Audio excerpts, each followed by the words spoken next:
नित्यानन्दं परमसुखदं केवलं ज्ञानमूर्तिं द्वन्द्वातीतं गगनसदृशं तत्त्वमस्याधिलक्ष्यम् एकं नित्यं विमलमचलं सर्वधी साक्षिभूतं भावातीतं त्रिगुणरहितं सद्गुरुं तं Namami.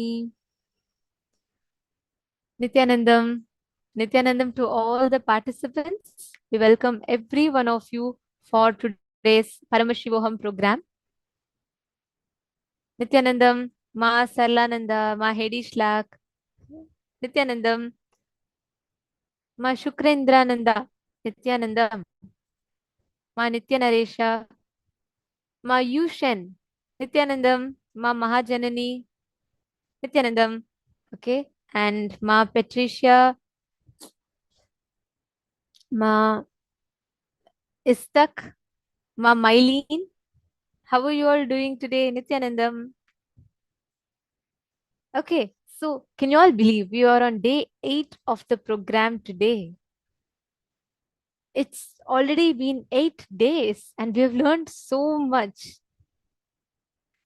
Nityanandam, Ma Uding Tank and Ma Nitya uh, Ma Nitya Jnana Agraganyananda. Nityanandam, Ma Xianging Zhao, Ma Amuda, Ma Sumati Shanmugam, and Ma Ashini Gujadur, Ma Anandeshwari. Nityanandam, Ma Amsakala, Ma Ashini Gujadur, Ma Agama Priya, Ma Basri Nuvaldas, Ma Nitya Prema, Ma Sharmain Muse. Can I request every one of you to please come on the camera? Today is a very, very important day. Nityanandam Surendranathaya.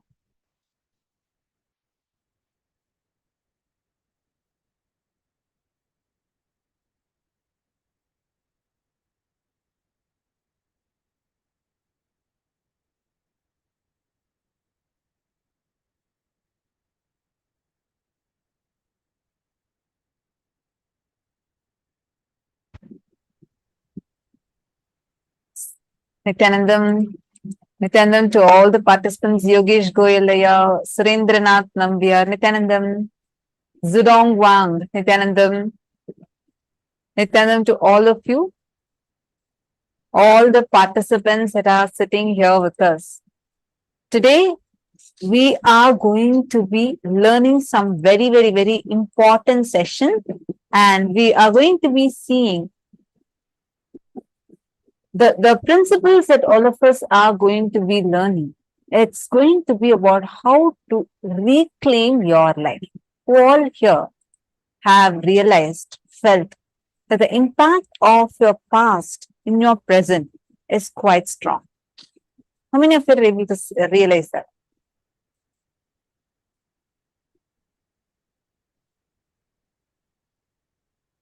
Ma Margarita, Ma Zinyang Zhao, Ma Amsakala, Ma Yushen, Ma Nitya come on, please share. How many of you are able to see that there are certain traces of your past impacting your present? I'll tell you an example. Let us say that you feel that you want to take up a new project and you're deciding to take up a new project, but already there's a voice in you that's jumping up and saying, hey, you've already not been successful before. Are you sure you're going to be successful in this? I don't think you can do this. I'm not talking about someone from external telling you, but from inside you, a sound that's jumping in and saying, this is what you are. Am I right? All of us face this. Today, Mamsakala is posting after Swamiji, it's less. Absolutely, yes. No doubt about that. But we are going to be identifying all those patterns, how past is impacting us and how you can actually recreate your future. We need to know. Right now, it's like an autopilot mode. It's like a default future. We all say, right? What to do, everything is just my fate. It's written on my head, and God is writing my life like this. we are consciously creating our life like this, we are going to be able to get back our life, reclaim our life. We are going to become so powerful, empowered, where you get the ability to reclaim your life. And how many of you feel you really want to change something in your past? You really feel like if at all you want to do something, you want to really change something that happened in your past, you want to disassociate yourself from that identity. Today, all of us are going to be learning about what is past, how you can disconnect yourself from the past identity and incompletion, how you can live as a liberated being. Today, all of us are having a very, very special process where we're going to be learning about breaking free from past, collapsing time through consciousness, and most importantly, today's whole day is going to be about time. How do you manage time? How do you break free from the time loop that we are stuck in? How do you experience a breakthrough in time? This is what we are going to be um, learning about, discussing about today as well. I request every one of you here, all the participants, to provide a complete listening and be there with us as we're going to be learning some of the most amazing truths. The first session we are going to be entering into is the session of Paramashanta Swarupa of Paramashiva. How establishing ourselves in non-violence is going to enlighten us. How that is going to be the most powerful strategy, Mandi. Let's listen to the revelation now.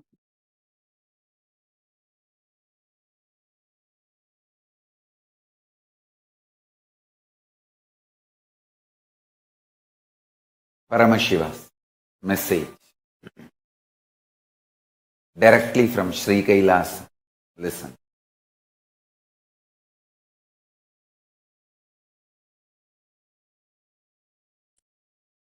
Tyaga, non-violence, unclutching, all these are not inactive, tamasic, inertia, lazy, tired, bored, withdrawn lifestyle. Non-violence means not only you will be non-violent, ahimsa, established in ahimsa, you will actively practice ahimsa and enrich everyone to live ahimsa. You will create an ecosystem where ahimsa can be practiced with integrity. Understand? All the infrastructures needed to keep the non-violence ahimsa alive. Media is the non-violent way of reaching out to people and telling the real truths and facts. Like media, education mechanisms, everything should be actively filled with the truths, ideas about non-violence, yaga, spiritual strength, powerful cognitions, all these great truths. Listen. Again and again and again, I am trying to make them really stronger. Understand? Strength is intelligent way of existing. Strength is not violence. Strength is not terrorism. Strength is not conversion. Understand? neither by conversion nor by terrorism. Any religion is going to survive in the future. Future of the religions is not going to be decided by their capacity of conversion or terrorism. No, that period is over. The next generation is not interested in conversion or terrorism. It is interested in living the life and life positive.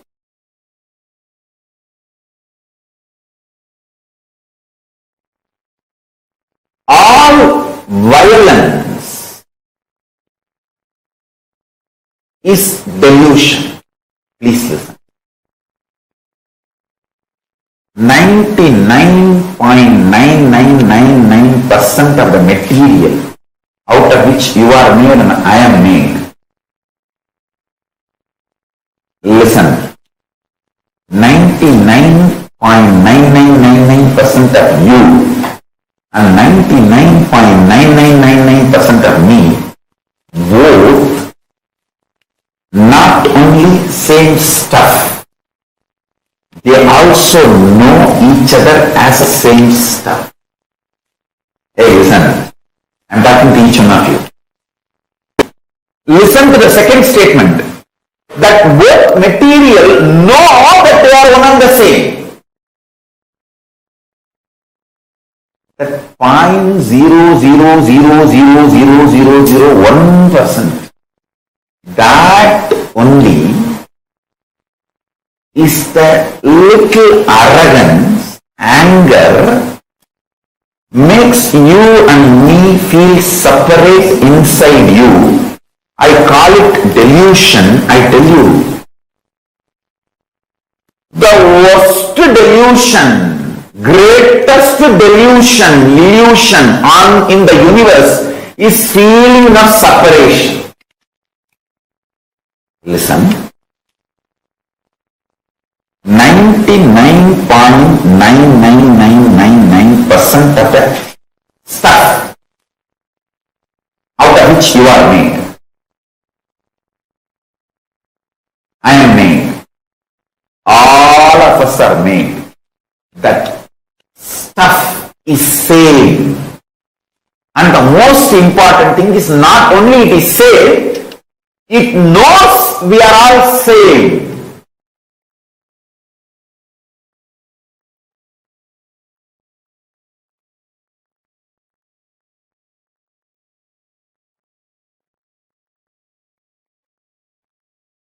So, 0.1%.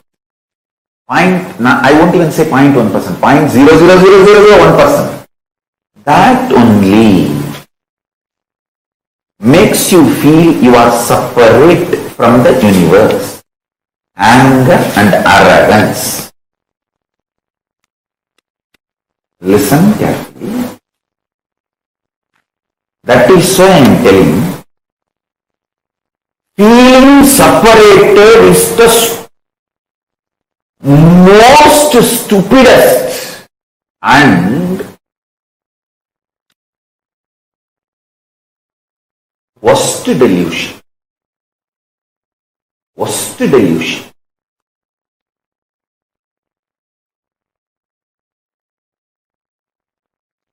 It is from the feeling separated stems violence. Violence is rooted in feeling separated.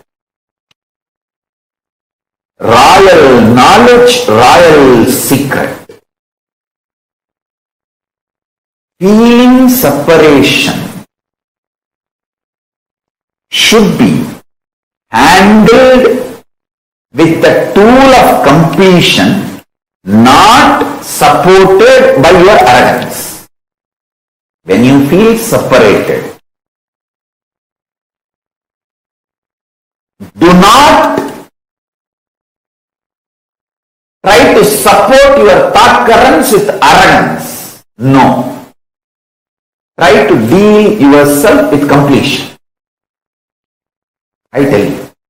I am telling you some of the basic truths.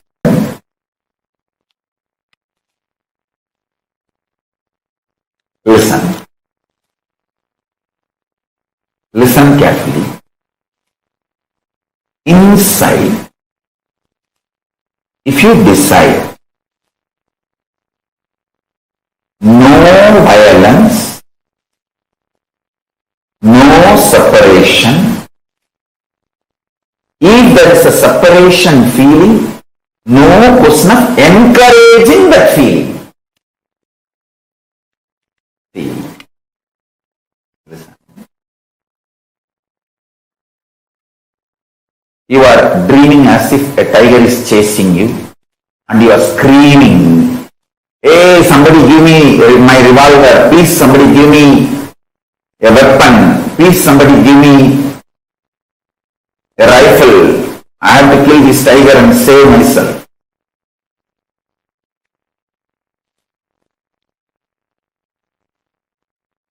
Unless your wife is really angry with you, she will not give you the revolver.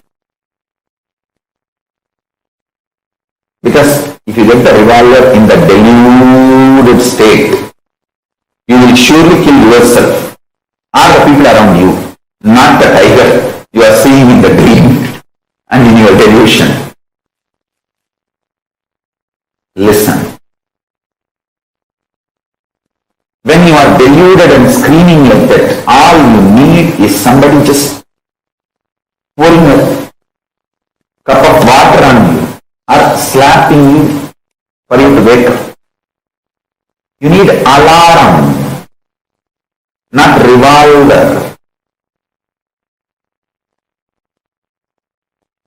Understand?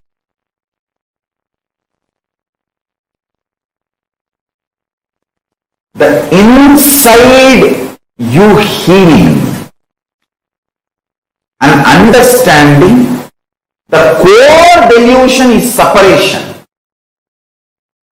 From the core delusion starts all violence and violent strategy. If you understand this, you will become non-violent for your whole life. You will never have birth and death. You will not have a strong violence which will pull you down again to this planet Earth. See, the greatest thing is, factually, so many murder attempts happened on me. Factually, so many people tried to kill me, so much of abuse, harassment, injustice done. But I decided not to hurt myself because they are trying to hurt me. Understand? They trying to hurt you, your enemies attacking you is violence. But if you become violent, you are hurting yourself also. So now your enemy got one more person, which is you supporting him to destroy you. Listen to this equation carefully. Factually, there are so many murder attempts on me.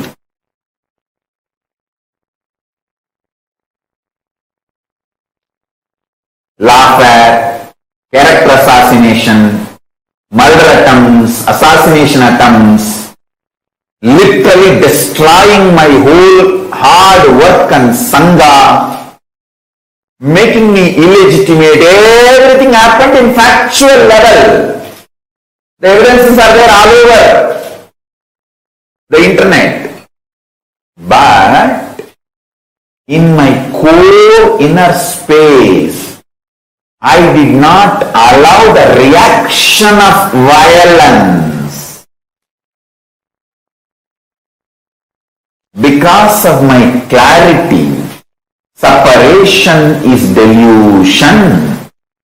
I started operating from the cosmic logic, cosmic law, dharma. Dharmo rakshati rakshitaha. If you protect Dharma, Dharma will protect you.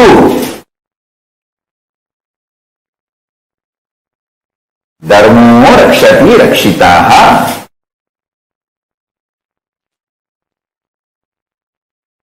Listen.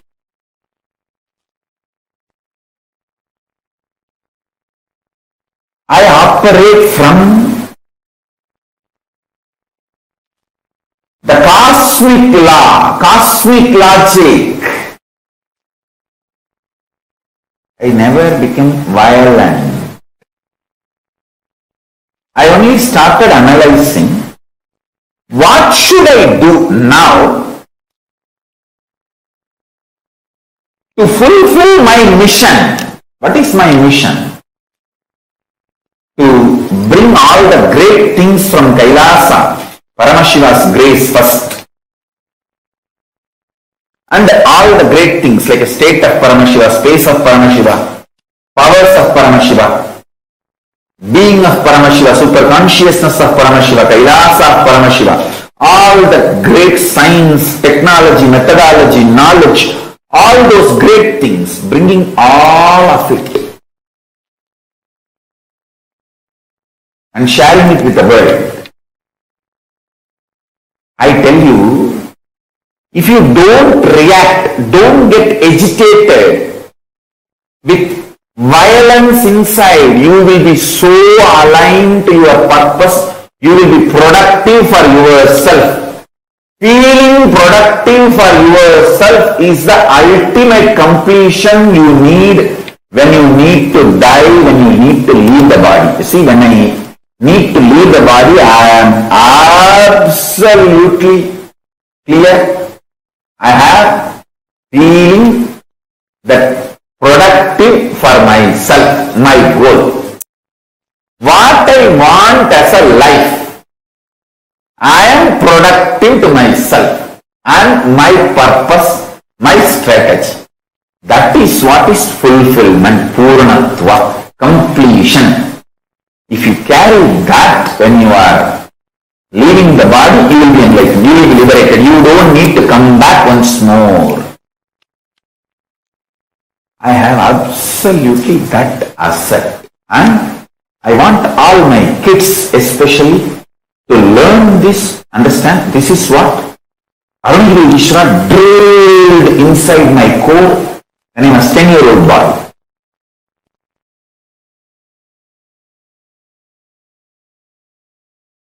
Listen carefully. This is the most important punch. Even if you are trying to clean up the mess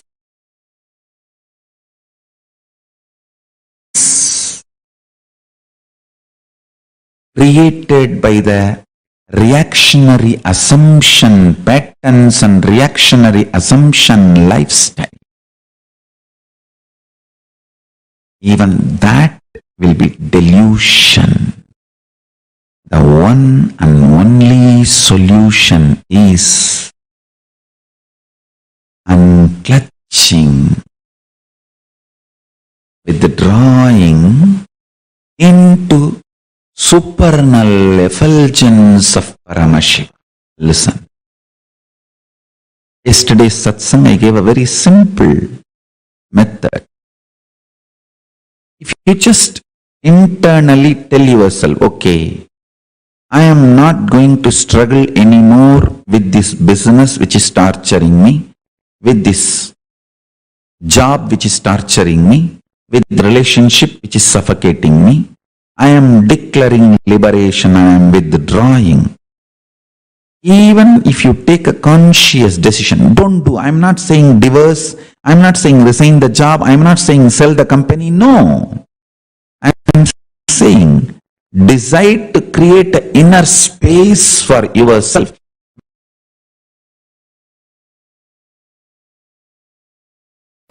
From the moment you wake up, the way you wake up, the way you feel about you and life, when you wake up, and why you eat what you eat, why you do things what you do in the morning, how you run your life, why you do what you do in the daytime, how you handle you when you are up, how you handle you when you are down, how you handle you when you are feeling you are gaining whatever you want, how you handle you when you are feeling you are failing in what you want. This whole cognitions, the bunch of cognitions, is what is called swatantra. Right cognitions about you, life, how to handle yourself when you feel what you want is happening, and how to handle yourself when you feel what you want is failing, and how to handle you when you discover what you want itself is what you don't want. What you want itself is not what you really want. What you want, whether it happens or not happens, is called explosion. Explosion of joy and sadness. If you realize what you want is not what you really want, it's called implosion. During the implosions or explosions, how you hold you, the methodology with which you are handling yourself, this whole cognition is swatantra.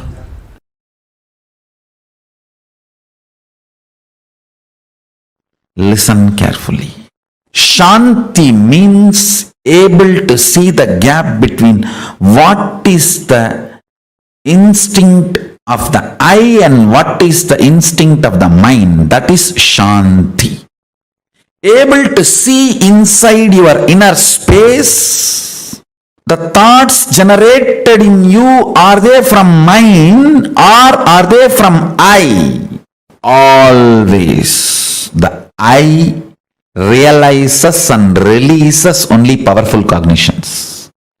Always mind realizes and raises only powerless cognitions. It's an eternal law of life. Ability to see the gap is Shanti.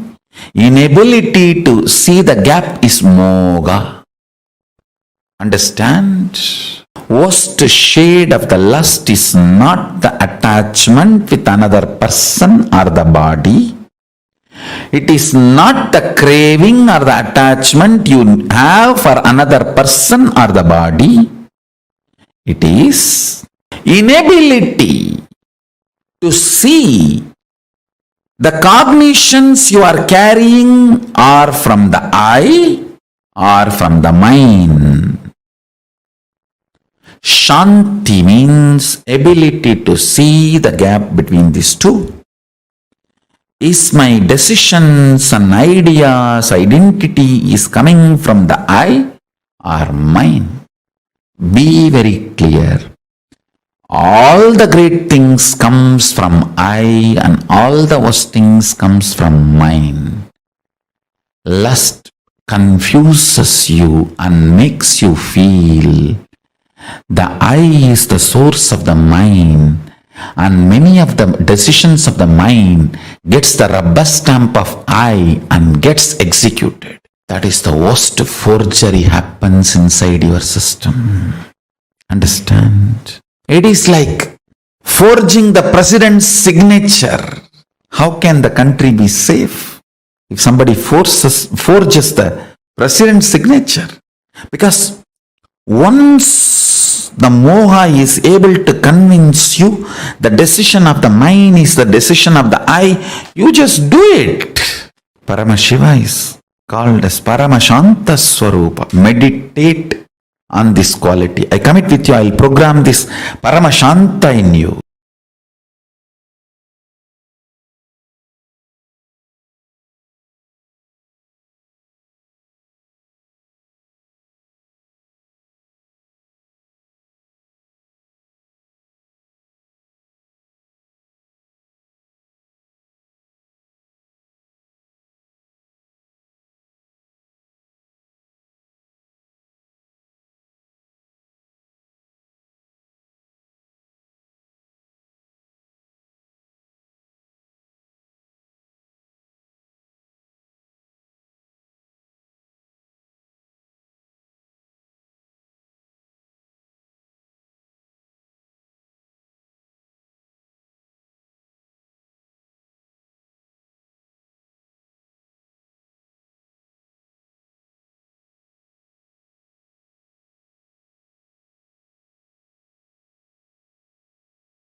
Nityanandam, so beautifully, Swamshir explained to all of us about what is the importance of having this non-violence. Okay, I see some of you posted your clicks. Harish Lak has posted saying, Ahimsa, non-violence makes our inner space unshakable. This gives us so much stability that it awakens many strengths and abilities within us. We begin to enjoy higher dimensions of life. If we know how Swamji works, we will be enlightened. Yes. Separation is delusion, cosmic law. If you protect Dharma, Dharma will protect you. Yes, Ma is that. Harish Lak has also posted, if we do not use violence, we will agree with the true purpose of our life. And we will feel that we can productively fulfill our goal. Perfect. So now I'm just going to take all of us through a quick recap of the session so far. And then we are going to discuss, if any of you have any questions, feel free to post that. This is for all of you, every single participant here with us. Take some time to cognize each thing and contemplate. And any questions you have, we're going to be sharing that and posting that. Then we are also going to do a quick kriya where we are going to be learning how to come out of boredom or tiredness. Ready? Okay. So the first and foremost fundamental cognition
Sorry for that. I hope now all of you are able to hear me.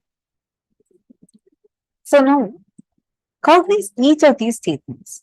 First, non-violence means not only you will be non-violent, established in ahimsa, you will actively practice ahimsa.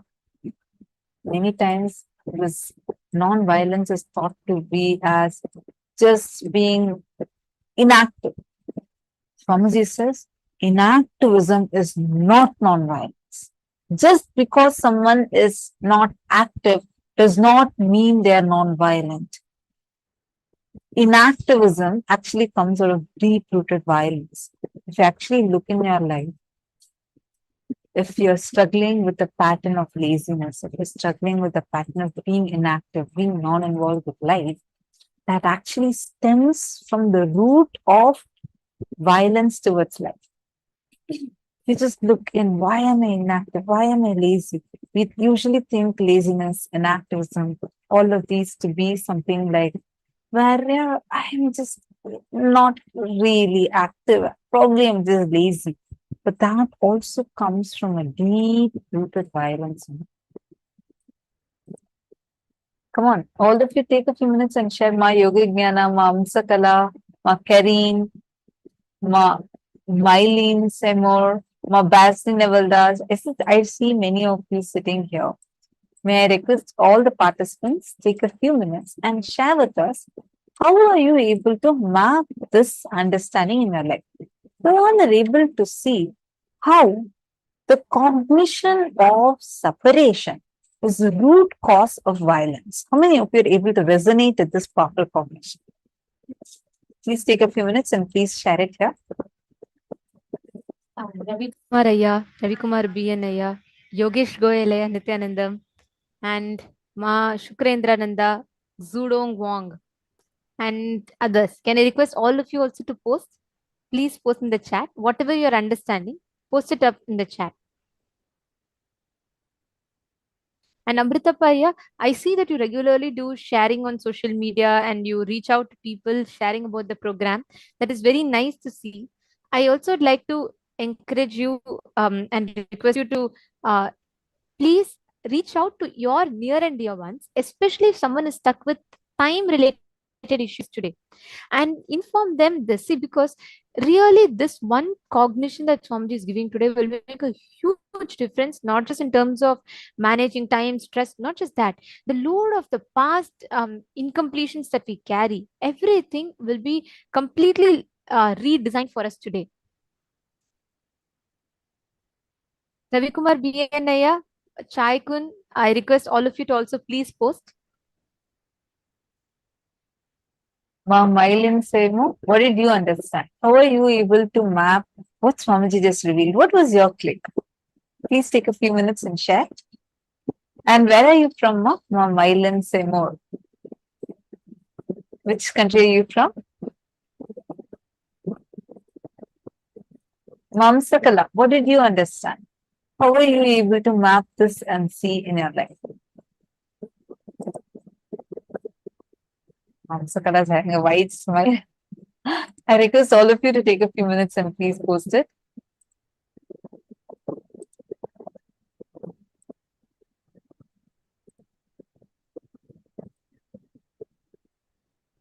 Ma Sadashivamayi. Actually, I've seen Ma Sadashivamayi from beginning itself. You're actually a very, very, very sincere person. You have the way you grasp the teachings, the way you understand it. It's very nice. Come on, I encourage you also, share with us.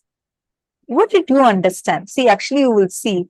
Now, when you share, when you type, you yourself will realize how from your season 1 to now, how your understandings have deepened.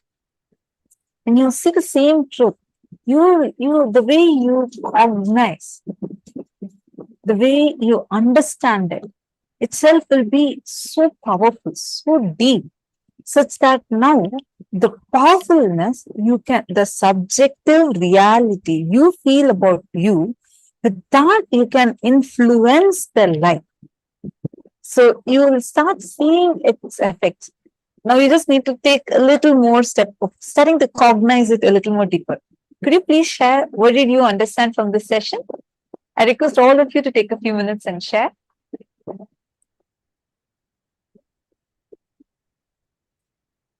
Mamsakala has posted this, I can understand inactivism itself is a violence. Absolutely.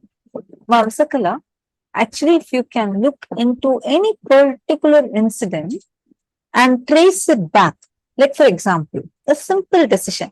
Let us say that you just felt like you don't want to do some work, where you felt, okay, this is out of my laziness, I didn't want to do certain work. Just go trace that back and see that decision to not do that work itself would have only stemmed from a feeling that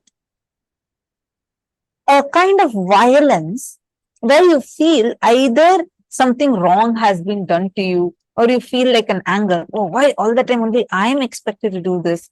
Something like that. Some deep rooted anger, which will not be very explicit, right? Like it won't be where, for example, you don't want to wake up for yoga. I'm just giving an example. It may not be straightforward that you have something against yoga, but it will be somewhere deeper inside, some other violence, incompletion that we carry with life and with ourselves is what is reflecting there. So understand, all of us, listen carefully, all of us need to cognize how this violence is there inside us, how non-violence is the best strategy with life, and how non-violence is not just, okay, I am in the space of ahimsa, I'm non-violent, but let others do whatever they want, I can't do anything. That is also not ahimsa. Ahimsa, when Swamiji says, ahimsa paramo dharmaha, it is not just a non-violence that only you practice, but you're so established in that principle of ahimsa, non-violence. You go on enriching others, empowering others to also live this principle of non-violence. Factor is the way we all understand ahimsa, right? It's very limited based on actions. Action based violence or non-violence, both are wrong. Because Swamiji tells beautifully, in this also Swamiji is saying, right? You may give, you may make an action, you can take an action, you can take an action of charity. Let's say you want to go and help people, but if it comes from a deep violence that I see my other friends helping people, so before I get, people think I don't want to, let me go and help people, or just because you want to help people just because they become indebted to you and you want them to do something for you. If the cognition is violence, if the action is also considered as violence, it is himsa.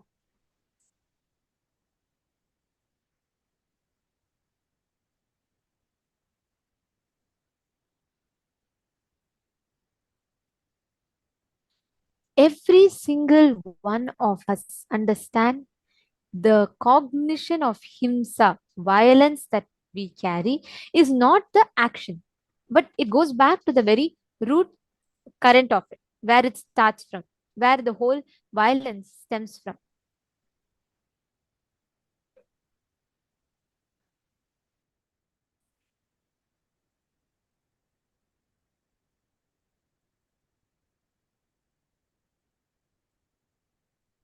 So now let's understand this a little bit more deeper. First thing, 99.9999% of the stuff out of which all of us are made is the same. Not only it is the same, it knows that we are all the same. So 0.00001% really makes you feel you are separate from the universe, giving rise to anger and violence. Feeling separated is the most stupid and worst delusion. Violence is rooted in feeling separated. Shanti means able to see the gap between the instinct of the I and what is the instinct of the mind. Able to see inside your inner space, the thought currents generated in you. Are they from mind or are they from I? So beautifully, Swamiji had explained.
I apologize for the technical glitch. Hope now all of you are able to see us and hear us. We all understood very beautifully Swamiji that the thing was about how this violence is rooted in feeling separated. Basti Nevaldas is saying, I think violence is when we not do the things. It's not just not doing the thing. See, when we say violence, Swamiji says it's so deep. It's not from the superficial understanding. So normally, what we call as violence when someone hits another person, some kind of like cruel things that are happening. We call war, terrorism, all these is violence. Absolutely, they are. But what Swamiji is mentioning here as violence is not just limited to that. For us, we need to go into a lot more deeper and deeper levels. The fundamental cognition that you feel you are separate, world is separate. The moment you start feeling that you are separate, there is a separation between you and cosmos. That is exactly where violence starts. That separation, Swamiji, like Swamiji said, right? It's only 0.00099%. That's all. But that one feeling will keep you away from experiencing Paramashiva in you in Paramashiva. Now, in this whole session, Swamiji revealed this ultimate truth about the experience of the I and the mind that we carry inside of us. Whenever that gap, you have the ability to see the gap between the instinct of the I and instinct of the mind. Actually, this is a very beautiful thought current that Swamiji is given. Because we are all so caught up in our reactions, right? When something happens, let's say, for example, someone comes and calls you some name you don't like. The moment you get caught into that, you stop having the intelligence or the ability to differentiate yourself and your reactions, your I and your mind.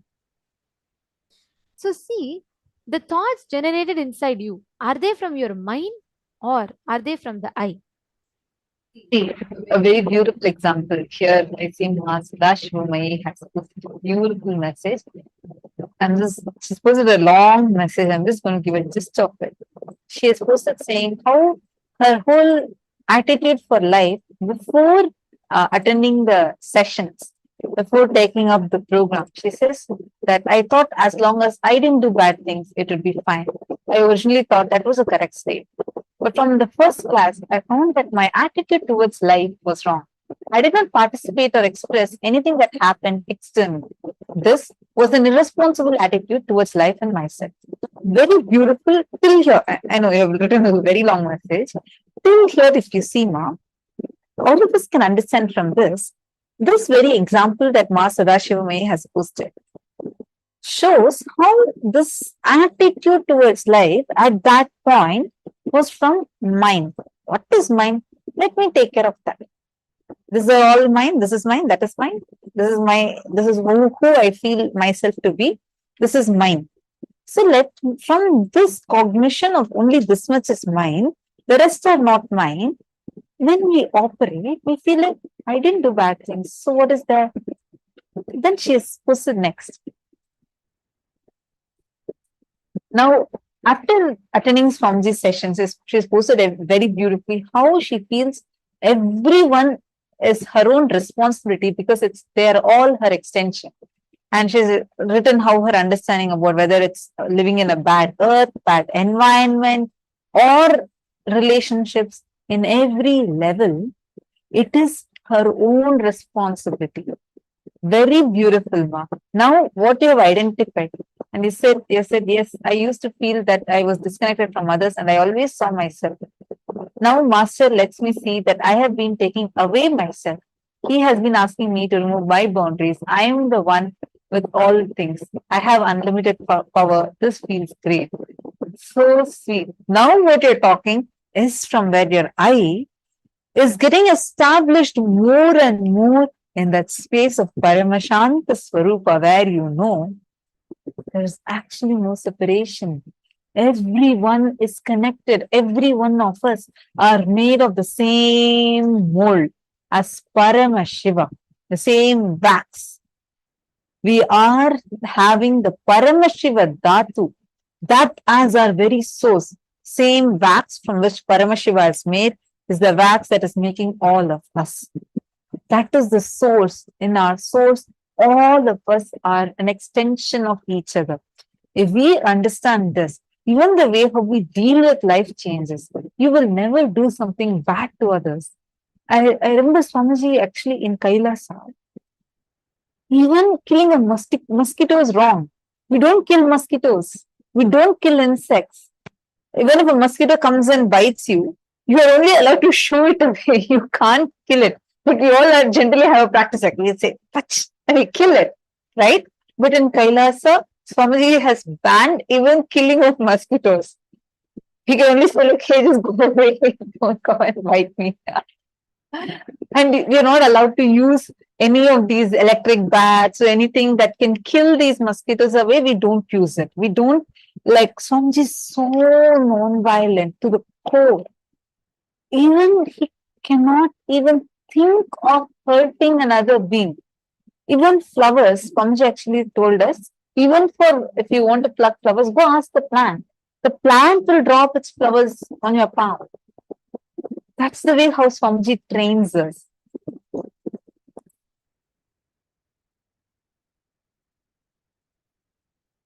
How many of you are understanding and resonating with this?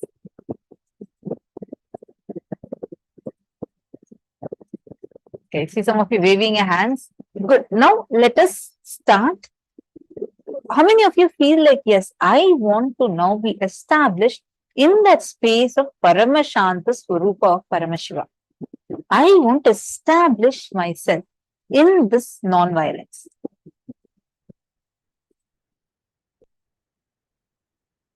Now, all of you can take this as a decision in yourselves.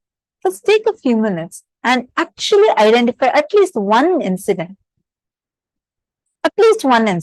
where you're seeing that any violence, just anything, it can be even a simple thing that you feel it's normal, where you have an argument with your spouse.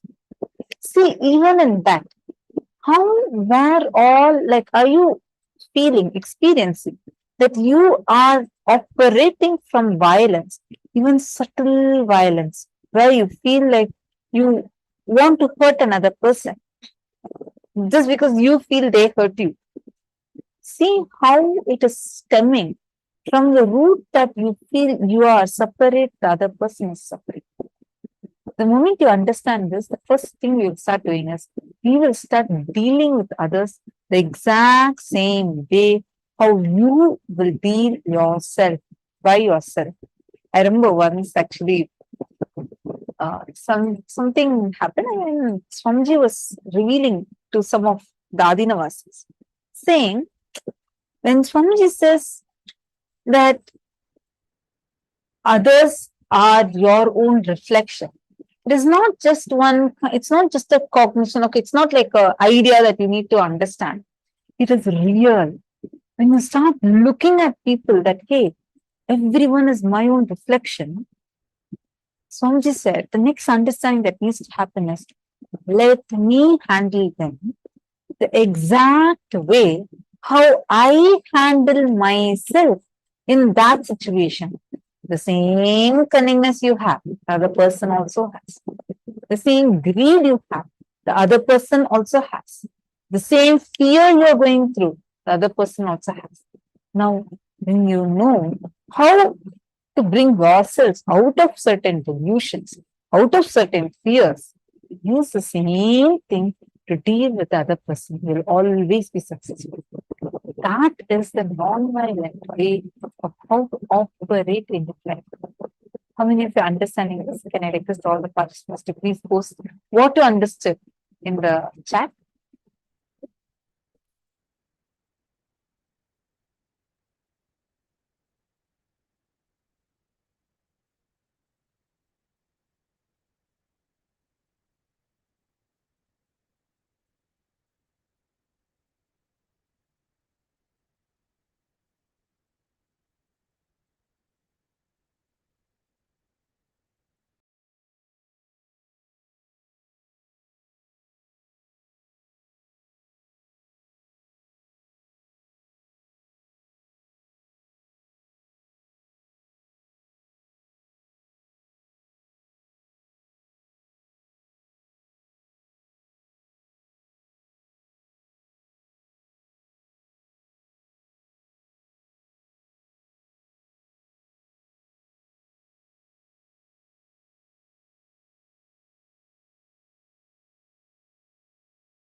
Please relax. Hope all of you have finished writing. Okay. Now, there's a very powerful Kriya that Swamiji has designed to break free from this boredom and tiredness that we face in life. Okay. Can I request every one of you to come on camera for this Kriya? Please, can I request everyone to come on camera? Ma Muda, Ma Sumati Shanmugam, Ma Yuking Tang. Can I please request everyone to come on camera? Ma Basti Nevaldas Nityanandam. See, can all of you, whenever you do the Kriya, right? Understand these kriyas are designed in such a way just through the pattern of breathing that you do through certain actions, it works precisely on particular um, pattern. For example, how many of you have noticed whenever you're so angry, your breath will be very short? You'll be like, you will not take long, deep breaths. And whenever you take long, deep breaths, you'll feel very peaceful. How many of you have noticed it? Like whenever you're stressed, right? There's too many things. You pause for a moment and then you are like, and it makes you relaxed. Correct? Your breathing pattern is very closely associated to your actions, the thought currents patterns. In this session, we are going to be addressing, working on through the Kriya, through the precise techniques that Swamiji has given. We are going to be addressing all key causes of our boredom and healing them. Now, we request every one of you to sit straight, freeze your whole body, your legs, spine, freeze your whole body, and bring your attention to the tip of the nose.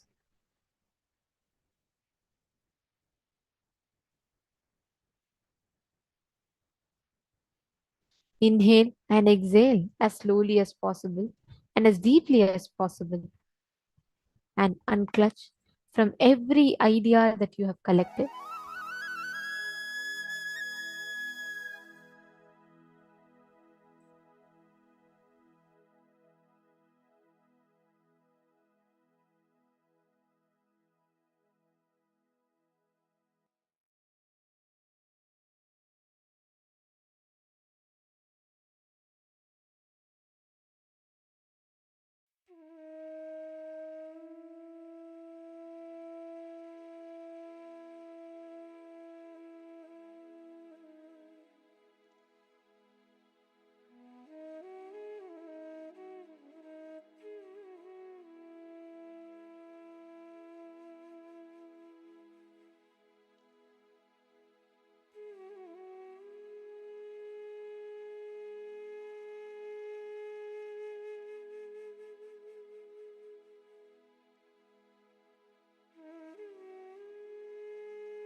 Please relax.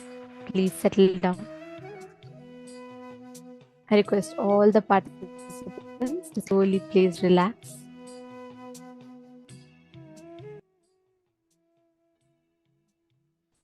Now, as all of you are experiencing this space, unclutching, it is in this space of unclutching that each of us will experience the awakening of our highest intelligence.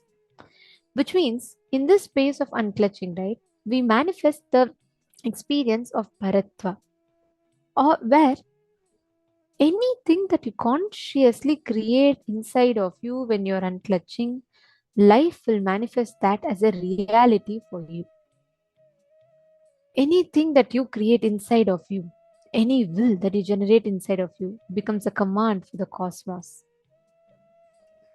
Now, from this space, I request all the participants, every one of you here with us, to intensely sit. Today, when you're unclutching, when you're manifesting, the whole day we are going to be learning about time, right? When you actually manifest this experience of unclutching inside of you, you will see suddenly such a powerful space will open up inside you, and you will be able to manifest that as an experience. Let us all manifest the power of being able to make the Atmalinga stand on your palm. Listen very carefully. Just through your unclutching, just through you disconnecting yourself from that I and the mind, you will be able to experience that space of oneness. You will be able to experience that space of completion where you experience you and the consciousness in front of you is one and the same. Listen very carefully. You don't need to do any extra process step for this. It's a very simple power. Because here it's not consciousness over the matter, it is consciousness with consciousness. It is consciousness manifesting consciousness. It's a very simple and a very amazing power. I request every one of you to keep the Atmalinga on your palm. You all can see here in the video clip how the Gurukul Balasant is demonstrating it. Keep the Atmalinga on your palm. Consciously visualize your one with Paramashiva, Swamiji, and just hold the Atmalinga and request for the Atmalinga to stand up. Just focus on unclutching. Don't focus on the result. Don't focus on how long it is taking. Doesn't matter. Just focus on unclutching.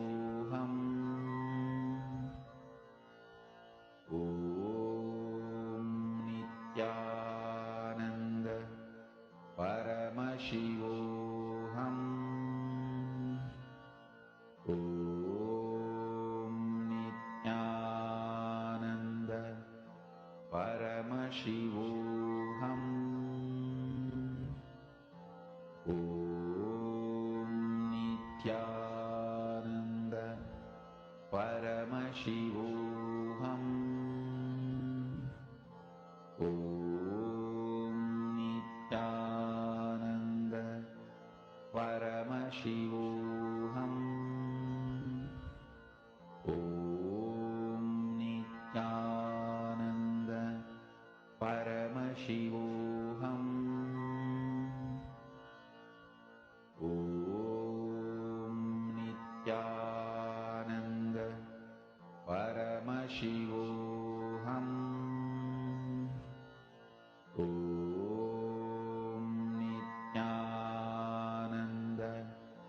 Paramashivoham Om Nityananda Paramashivoham Om Nityananda Paramashivoham Om Nityananda Paramashivoham Om Nityananda Paramashivoham Om Nityananda Paramashivoham Om Nityananda